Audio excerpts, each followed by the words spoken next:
नमस्कार, आप देख रहे हैं हिंदी खबर। मैं हूं आपके साथ ऋतु भंडारी। बिहार की मतदाता सूची के विशेष गहन पुनरीक्षण यानी कि एसआईआर प्रक्रिया को लेकर पटना से दिल्ली तक सियासी घमासान लगातार जारी है।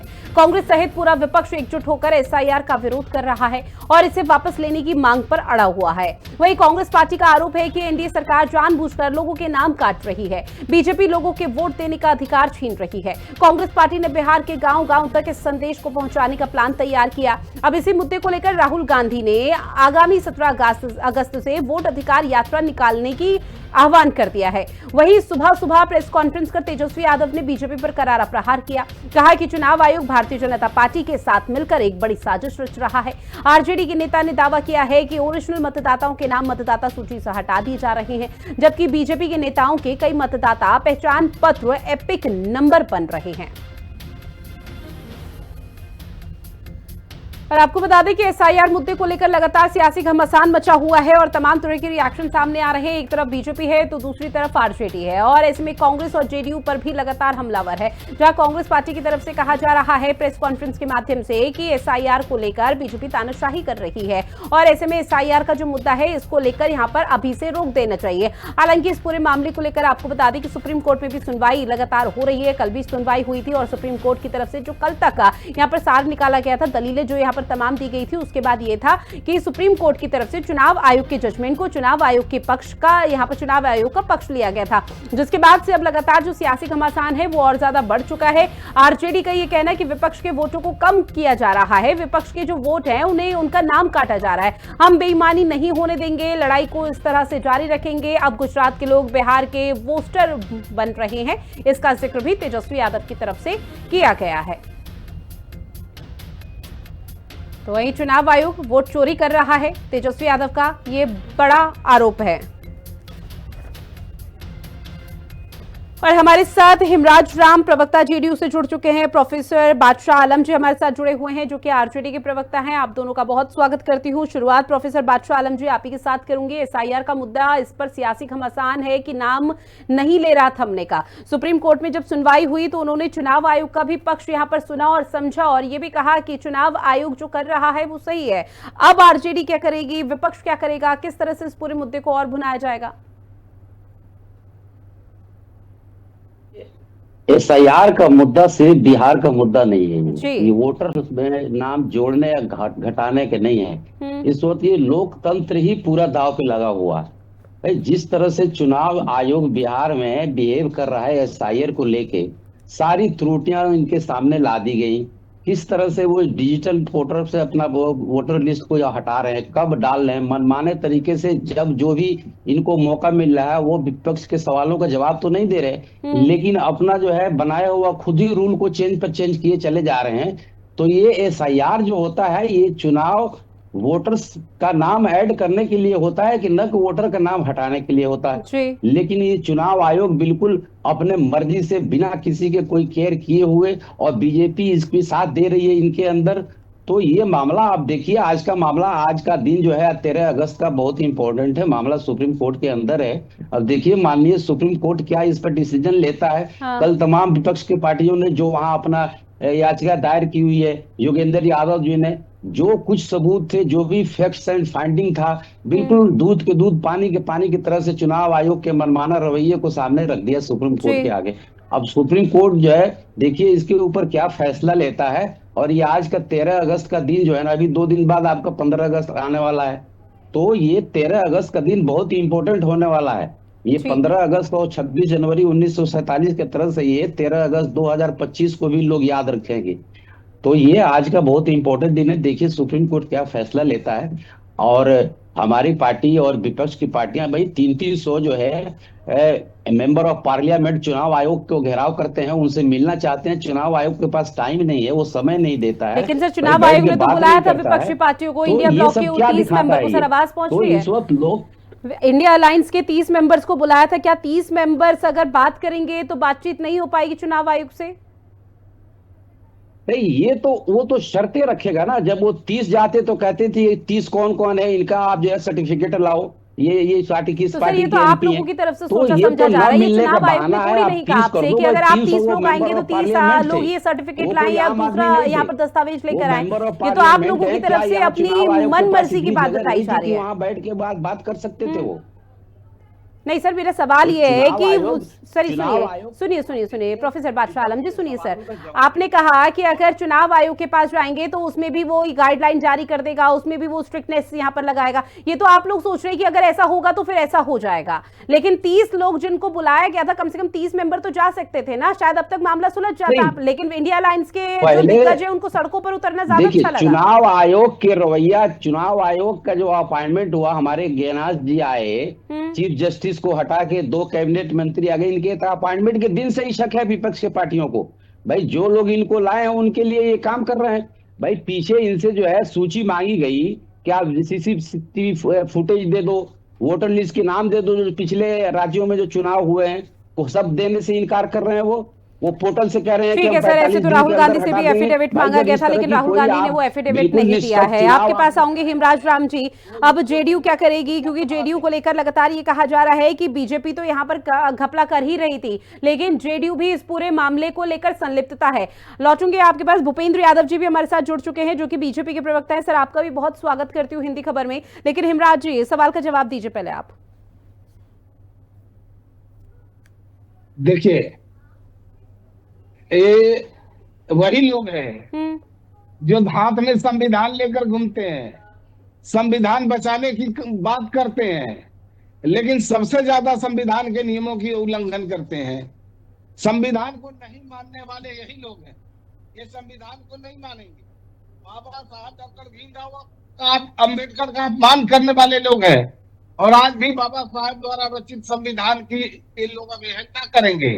संवैधानिक संस्था में इनका भरोसा नहीं है, संविधान में भरोसा नहीं है, इसीलिए न संविधान को मानते हैं और न संवैधानिक संस्था को मानते हैं। ये चुनाव आयोग को नहीं मानते, चुनाव आयोग के निर्देशों को नहीं मानते। चुनाव आयोग बुलाएगा बात करने के लिए तो वो नहीं जाएंगे। चुनाव आयोग जो प्रक्रिया शुरू करेगा उस पर ये अमल नहीं करेंगे। ये सिर्फ और सिर्फ हंगामे खड़ा करेंगे। दरअसल ये डरे हुए हैं, सहमे हुए हैं, और इनका डर और सहमा होना इस बात को साबित करता है कि ये लोग अपनी हार को स्वीकार कर चुके हैं। क्योंकि जनता ने अब ये मन बना लिया है कि 2025 के चुनाव में 225 से ज्यादा सीटें जो है एनडीए को मिलेगी, और फिर से मजबूत मुख्यमंत्री नीतीश कुमार जी बनेंगे, और बिहार का जो तरक्की है, बिहार के विकास के पथ पर जो अग्रसर है वो और तेजी के साथ अग्रसर होगा, आगे बढ़ेगा। ठीक है। और इन लोगों का अब देखिए, शुरू से जब इन लोगों का जो रवैया रहा है, ये भारत के संविधान में जो नियम है इस नियम के विरुद्ध ही चल रहे हैं। अभी जो विशेष गहन पुनरीक्षण की बात आई तो ये हमेशा हर चुनाव से पहले तो आम पुनरीक्षण तो होते रहा है जी, लेकिन विशेष गहन पुनरीक्षण की अगर आवश्यकता पड़ी तो हो रहा है। अगर विशेष गहन पुनरीक्षण तो उससे लोग भाग क्यों रहे हैं? भागने का एक ही कारण है, ये हमेशा ये फर्जी वोटरों का फायदा उठाते रहे, ये गलत वोटरों का फायदा उठाते रहे। अगर नहीं तो ये साफ साफ बताया डिबेट में और अपना पक्ष साफ रखे कि क्या ये नहीं चाहते कि जो फर्जी वोटर है उनके नाम हटाया जाए, क्या ये नहीं चाहते। लेकिन सर आरोप ये लग रहा है आप लोगों पर कि फर्जी वोटर के साथ साथ जो यहाँ पर सर सुनिए सर हिमराज राम जी सुनिए, आरोप आप लोगों पर ये लग रहा है और बीजेपी पर ये लग रहा है कि फर्जी वोटर्स के नाम तो आप हटा ही रहे हैं, जो जिनकी मृत्यु हो गई, जो अब एग्जिस्ट नहीं करते बिहार में, उनके नाम हट रहे हैं, लेकिन उन लोगों के नाम भी जानबूझकर हटाए जा रहे हैं जो कल तक आरजेडी के वोटर्स हुआ करते थे। देखिए, ये लोग आरोप लगाएंगे, लेकिन 1 महीना का जो वक्त दिया गया है, किस लिए दिया गया है कि आप देख लीजिए ड्राफ्ट को, और उसको देखने के बाद अगर कहीं त्रुटि लगती है तो उसके लिए 1 माह का मौका दिया गया है कि आप अपनी आपत्ति दर्ज करिए, वो सुधार हो जाएगा। फिर इनको उस प्रक्रिया में लगने की जरूरत थी। ये ऐसे ही हल्ला मचाने की क्या आवश्यकता थी?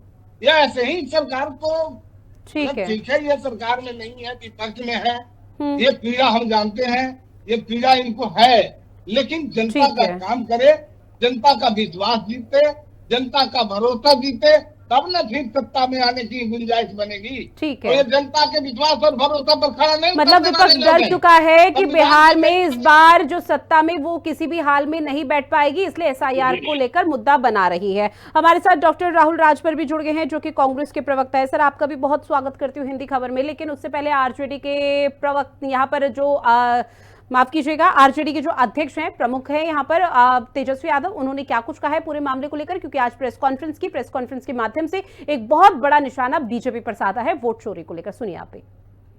GS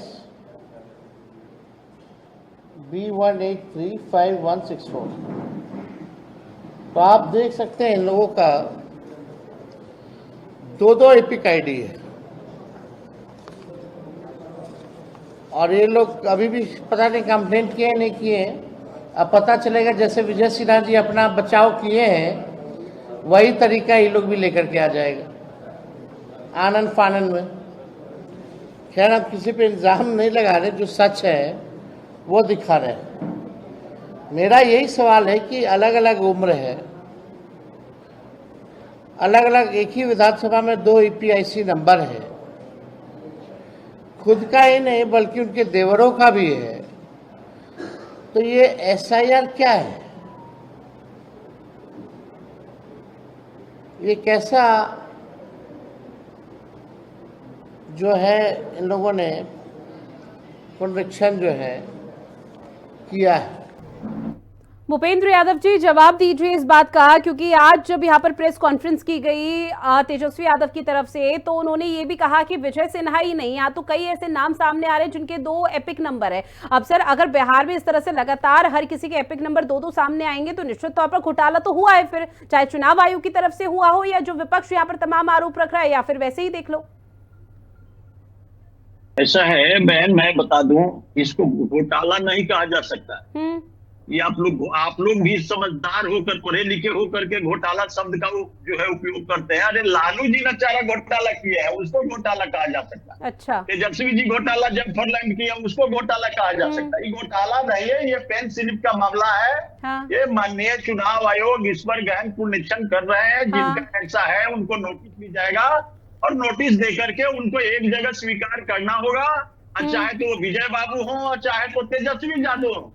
ठीक है। हालांकि तेजस्वी जी को तो इस पर नैतिक अधिकार नहीं है बोलने का, क्योंकि वो तो अपने 2 जगह जो है रखे हुए हैं। भाई, ये क्या बात करेंगे?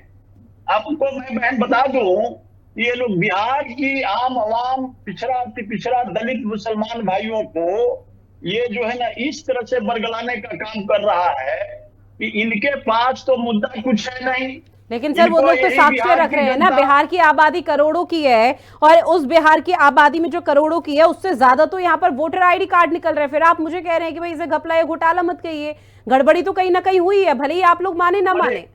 बहन, उसी को SIR माननीय चुनाव आयोग ने 1 महीना जो टाइम दिया है, मान लिया कि गड़बड़ी है तो गड़बड़ी का सुधार करने का मौका तो दिया माननीय चुनाव आयोग ने कि भाई आप आइए, आपका नाम यदि कटा है तो आपको नोटिस भी जाएगा। माननीय चुनाव आयोग ने तो ये भी एक्सेप्ट कर दिया है कि जब तक हम फाइनल लिस्ट जारी नहीं करेंगे, जब तक कि जो है ना हम आपको नोटिस नहीं करेंगे।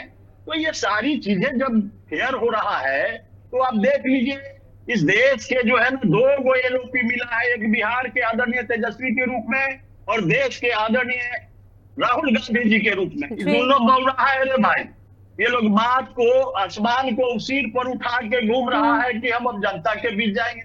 अरे भाई, आप जब माननीय सुप्रीम कोर्ट के पास चले गए तो जो भी समस्या आ रही है माननीय सुप्रीम कोर्ट के पास रखिए। माननीय सुप्रीम कोर्ट ने तो इनको निर्णय दे दिया है कि अरे भाई जो कर रहे हैं माननीय चुनाव आयोग ऑटोनॉमस बॉडी है, ये अपना कार्य कर रहे हैं, इनको करने दीजिए। रही बात आधार का, तो आधार आइडेंटिफिकेशन का जो है ना पुख्ता प्रमाण पत्र नहीं हो सकता। तो ये चीजें सब कुछ हो रहा है संवैधानिक। हमारे देश के सर्वोच्च न्यायालय, हमारे देश के माननीय चुनाव आयोग जब सब चीज जो है ना एग्री है, ये भी लोग जो है ना उस दिन पूरा किए दिल्ली के अंदर में। बताइए, वहां माननीय चुनाव आयोग ने इनको माननीय जयराम रमेश जी के नाम से लेटर लिख करके भेजा बजाबता कि आप फीस का जो है ना ये बना करके आइए मेरे पास डेलीगेशन, हम आपकी बात को सुनेंगे। लेकिन इन्होंने 30 के डेलीगेशन के बजाय 300 के लेकर चले गए। और 300 के लेके जाके हो हल्ला किया रे भाई।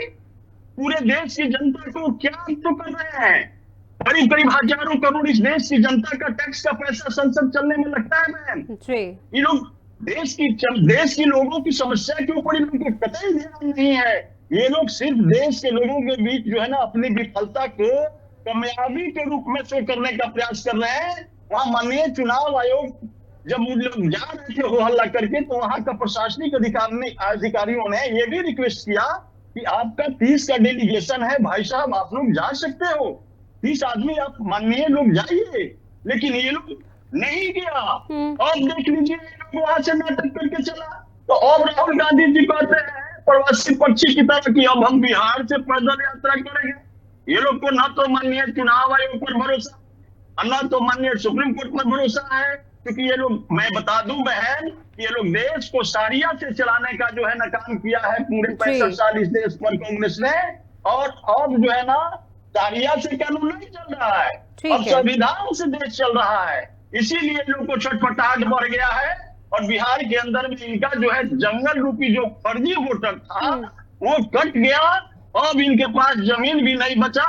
ये लोग को हर कदम के नीचे दिखाई दे रहा है। इसीलिए लोग रोड शो करके लोकप्रियता हासिल करके जनता के बीच जा करके जनता को जो है ना डायलामा में लेना चाह रहे हैं। लेकिन यही जनता इनको 20 वर्ष से महातेजस्वी जी को किया और 65 लेकिन देखिए ये चीज आप लोगों को भी समझनी होगी। 2024 के लोकसभा चुनाव में जब विपक्ष की तरफ से संविधान का मुद्दा उठाया गया था उसका घाटा आप लोगों को हुआ। 2022 में कटेंगे तो बटेंगे, इस तरह की तमाम चीजें कही जाती है, उसका घाटा आप लोगों का हुआ। अब चाहे विपक्ष भले ही मुद्दा भुनाने की कोशिश कर रहा है, लेकिन इसका घाटा निश्चित तौर पर आप लोगों को हो सकता है। इस पर आप लोगों को भी ध्यान देना चाहिए अगर ये महज मुद्दा है। लौटूंगी राहुल राजभर जी आपके पास आते हुए, जब चुनाव आयोग की तरफ से सर 1 महीने का समय मांगा गया है कि अगर गड़बड़ी हुई है तो उसे ठीक किया जाएगा, तो अभी से क्यों इतना हो हल्ला किया जा रहा है? क्या 1 महीने का इंतजार नहीं किया जा रहा? देखिए कांग्रेस पार्टी शुरू से इस बात को कह रही है कि नहीं एसआईआर के हम खिलाफ नहीं है, लेकिन चूंकि एसआईआर की जो पूरी प्रोसेस है, एक तो पहले आप 1 महीने में स्पेशल इंटेंसिव रिवीजन आज तक कभी नहीं हुआ है और अभी भी नहीं होगा। उसी का परिणाम है कि आज जल्दीबाजी में तमाम ऐसे फर्जी नाम, फर्जी पहचान, कुत्ते से लेके बिल्ली से लेके क्या क्या ट्रम्प तक है, बिहार के लोगों को नागरिक बना दिया गया, मतदाता बना दिया गया। सर एक करके अरे सुनिए भाई, आप भूपेंद्र यादव जी सरिया कानून में जी रहे हैं। कहाँ से भूपेंद्र जी आप पूरे पड़ रहे हैं? बात रखने दीजिए। आप सरिया कानून में लेके जी हुआ है। अरे क्या फालतू बकवास करते हैं आप लोग। सुनिए पहले बातचीत। आप जब जो है स्पेशल इंटेंसिव रिवीजन नहीं हुआ। अब जबकि 2003 की बात बार बार लोग कहते हैं कि 2003 में स्पेशल इंटेंसिव रिवीजन हुआ था। उस समय भी इतने कम समय में स्पेशल इंटेंसिव रिवीजन नहीं हुआ था। और आज भी जो है जिस तरह से स्पेशल इंटेंसिव रिवीजन के नाम से पूरे बिहार में भगदड़ मचा हुआ है, ये पहली बार देश में हुआ है कि मतदाता को पीड़ित किया जा रहा है, टॉर्चर किया जा रहा है डॉक्यूमेंट्स के नाम पे, पहचान पत्र के नाम पे और तमाम जो उसकी पूरी प्रोसीजर है। एक घटना जिसमें नवादा जिले में एक जो है हैदराबाद में काम करने वाला व्यक्ति नवादा आके अपना वोटर आईडी में अपना नाम डलवाने के लिए करीब जो है 7,000 रुपए खर्च कर रहा है। उसके बावजूद भी उसका जो है नाम अभी जो है इनरोल नहीं हो पाए मतदाता सूची में। भाई इस देश में निर्वाचन आयोग या जो चुनाव आयोग की स्थापना क्यों की गई थी? वैसे लोगों को 60,000 नहीं 60 पैसा भी खर्चा होने देंगे हम लोग। सुनिए भाई, बात करिए रितु जी, टीवी चैनल पर बैठ करके आप लोग झूठ को स्टार्ट कर देते हैं यार। ठीक है भूपेंद्र यादव जी, अब सुन लीजिए सर, सुन लीजिए सर, आपका ओपिनियन और बीजेपी पार्टी का ओपिनियन समझा, दूसरी पार्टी का भी परसेप्शन सुनिए। इतना बेताबेर है भाई, आपने सवाल किया, प्रश्न किया, आप जवाब सुनिए कि आप बेवजह जो है बीच में कूदे पड़े रहेंगे। कोई ठीक है राहुल राजभर जी अपनी बात रखिए जल्दी। ऐसा लग रहा है जैसे यहीं पे कुश्ती बांध के लड़ना चाह रहे हैं। आप सुनिए पहले बातचीत को, सुन लीजिए। सब सुनेंगे यार भूपेंद्र यादव जी, अब सुन लीजिए सर, मुझे आपका ऑडियो म्यूट करवाना पड़ेगा अन्यथा। सुन लीजिए दीजिएगा बाद में आप। राहुल राजभर यार स्पेशल इंटेंसिव रिवीजन, देखिए कभी भी आज तक जब भी जो है वोटर की पूरी प्रक्रिया शुरू हुई थी, एनरोलमेंट की प्रक्रिया शुरू हुई थी, उसमें नागरिकता प्रमाण पत्र कभी नहीं मांगा गया था। नागरिकता प्रमाण पत्र, अगर इस देश का नागरिक नहीं है, उसके बावजूद भी इनरोलमेंट हुआ है उसका जो है अगर वोटर आईडी में, तो ये चुनाव आयोग किस लिए है? चुनाव आयोग की ये प्राथमिक जिम्मेदारी है कि वो सुनिश्चित करे कि इस देश के हर नागरिक को जो मतदान देने योग्य हो चुका है उम्र में, वो सुनिश्चित करे कि उसका नाम इनरोल हो जाए। और जिन लोगों का फर्जी नाम इनरोल है, ये चुनाव आयोग की दायित्व है कि बिना नागरिकों को पीड़ित किए हुए अपने सोर्स से, अपने स्रोत से, अपने माध्यम से वो तय कर ले कि नहीं ये नागरिक नहीं है, इसको जो है इसका नाम डिलीट होना है। आज तक रितु जी आपका भी वोटर आईडी बना हुआ होगा, मैं पूछता हूँ कि कितनी बार आप जो है वोटर आईडी, वोटर कार्ड अपना बनवाने के लिए आपने स्ट्रगल किया है? कितने इस देश के नागरिकों ने अगर इस तरह की प्रक्रिया अगर हुई होती तो आज बहुत सारे लोग वोट देने के अधिकार से वंचित हो गए होते। और आज भारतीय जनता पार्टी सरकार जो जिस तरह से चुनाव आयोग की बचाव कर रही है, बहुत शर्मनाक है कि चुनाव आयोग जैसे कि कांग्रेस पार्टी बार बार कह रही है कि चुनाव आयोग इस तरह से काम कर रही है जैसे भारतीय जनता पार्टी के एक विंग हो। चुनाव आयोग को ठीक है सर, लेकिन सुनिए अभी इंडिया अलायंस की तरफ से राष्ट्रीय राजधानी दिल्ली में प्रदर्शन किया गया था। राहुल राजभर जी सुनिए, राहुल जी सुनिए, अब सुनिए, इंडिया अलायंस की तरफ से सर प्रदर्शन किया गया था। इंडिया अलायंस में 26 से 27 दल आते हैं, तब जाके वो इंडिया ब्लॉक हुआ है। राहुल आवाज पहुंच रही है? राहुल जी आवाज पहुंच रही है?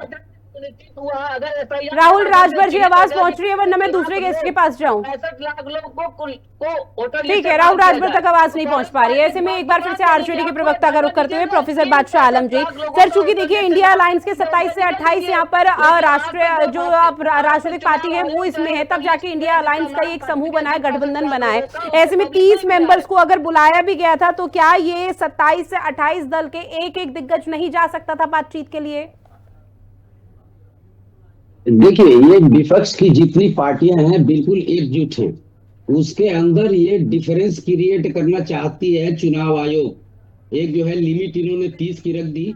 भाई उतनी शॉर्ट पीरियड में आपको पहले एक दिन चिट्ठी भेजा गया था, उसमें आपने कोई जवाब नहीं दिया उसका, और आप जो है इतने शॉर्ट पीरियड में किसको छोड़ेंगे किसको ले जाएंगे? इनकी क्रोनोलॉजी समझिए मैडम, ये भारतीय जनता पार्टी की क्रोनोलॉजी समझिए। सर हर पार्टी का कोई ना कोई प्रमुख होता है, कैसी बात कर रहे हैं प्रोफेसर बादशाह आलम जी? हर पार्टी का एक प्रमुख होता है, हर पार्टी के एक प्रमुख में से आप ले जाइए 27 दिग्गज तो यही होगा। 3 बाद में आप एड ऑन कर लेते किसको ले जाना किसको नहीं ले जाना। वो लोग पार्लियामेंट के अंदर बैठते हैं और उनसे चुनाव आयोग मिलने का टाइम नहीं दे रहा, वहाँ बल प्रयोग ठीक है, हिमराज जी अपनी बात रखिए। उनको थाने में बैठा रहा है, तो ये चीजें ये सुनने के लिए आ रही हैं जो देखिए। अरे भूपेंद्र भाई जरा मेरी बात सुन लो। भूपेंद्र भाई आप जवाब देना, आप बोल रहे थे तो मैं नहीं बोल रहा था, आप मेरी बात पहले सुन लो। अगर ये सर एक एक करके अगर ऐसी चर्चा करिए तो नहीं हो पाएगी। बहरहाल अब मेरे पास समय उतना नहीं है कि मैं चर्चा को आगे बढ़ा पाऊं। आप सभी मेहमान जुड़े इस महत्वपूर्ण विषय पर चर्चा की है, उसके लिए आप सभी का बहुत शुक्रिया। खास पेशकश में इतना ही। देश और दुनिया की बड़ी खबरों के लिए आप बने रहिएगा हिंदी खबर के साथ। नमस्कार।